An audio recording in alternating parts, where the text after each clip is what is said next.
Hey guys, welcome back to Homestead Prepping and Survival. Well, as most of y'all know, my son left to go to California for about 3.5 months for work. And of course, he left what groceries he wasn't taking with him here. And it's a lot of the stuff that I don't typically eat, so it'll just go bad and get thrown away. So I've got some Pop-Tarts, blueberry, that he left, and little Pop-Tart bites. They're the same thing, blueberry. Then I'm going to leave them in their package, but I'm going to vacuum seal them so that they'll stay fresher longer. And then, of course, a couple boxes of cereal. So I'm going to vacuum seal all this stuff up and put it up, and that way I don't have to worry about it going stale and bad and throwing it away, and it's not getting wasted. So just a quick idea on what you can do. Sometimes you do have stuff that you don't typically eat a lot.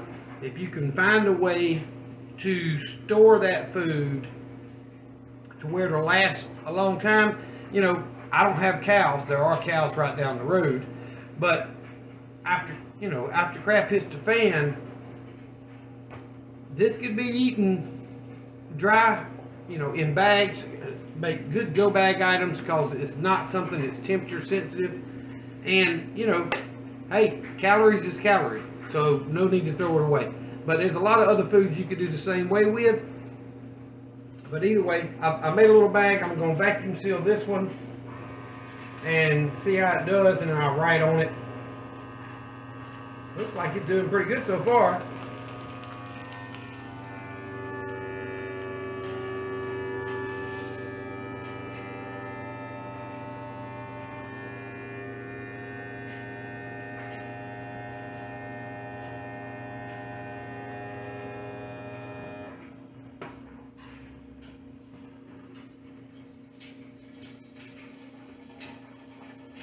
I always double seal mine, so I'll pull it out just a little bit and reseal again.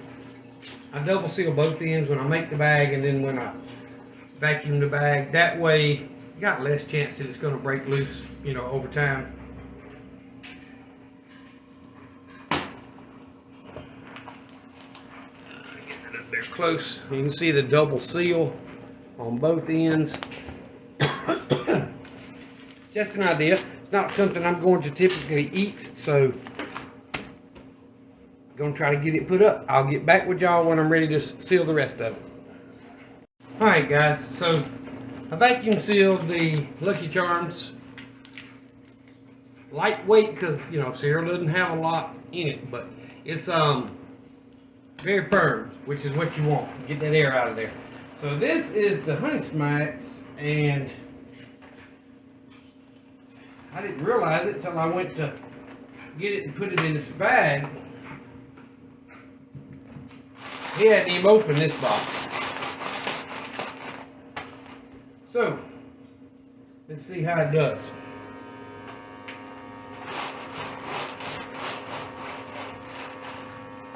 Yep, getting tight.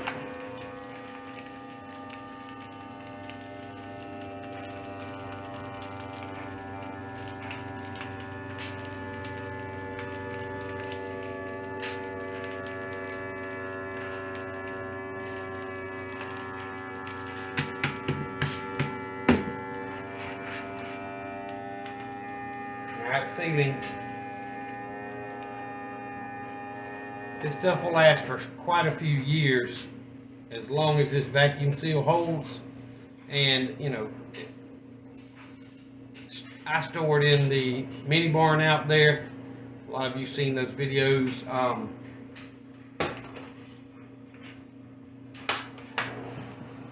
I've got a heater in there during the winter, and I've got air conditioning on the rest of the year. Keep that barn from getting too cold or too hot.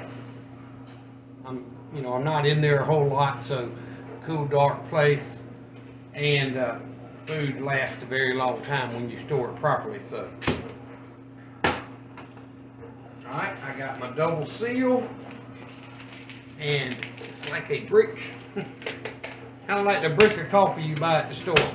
Which, even though I'm not a coffee drinker, I need to get more coffee and get it stored. I know there's a lot of people out there. I'll probably buy the instant, just for the simple fact that it'll give them the coffee they need with very little to minimal energy needed to make it. So just thoughts for you guys that drink coffee. You know, are you gonna have power to run your percolator or whatever it is that you use to make your coffee? You know, I use a tea maker to make my tea, which is over there going, and I can still make it with a, you know, on the stove with a pot. Tea maker is just a convenience that we're afforded right now. But if there was no power, I would, of course, or if I was on my off-grid running on my batteries, of course I would not use that electric tea maker to make tea, for the simple fact that even though I can produce power, you want to conserve it as much as possible. There's going to be a lot of things a lot more important than being able to run your coffee pot or your tea maker. So just kind of keep that in the back of your mind. A good way to save some food, I'm going to write on here with a Sharpie, and I'll put today's date when I've done it, and get it put in a tote with some other food. But hope you guys like this video. I do appreciate y'all watching. If you're on Rumble, please follow the channel, Homestead Prepping and Survival. It helps us grow tremendously, and we are new to Rumble. And if you're on Facebook, no.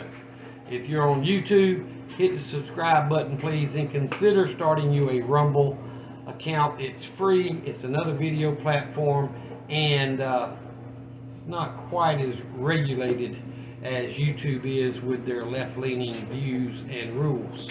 So I do appreciate y'all. I hope y'all enjoyed it. Y'all remember the two things I tell you that's more important than anything else. Jesus Christ loves you, and so do I. Y'all be safe. Be prepared.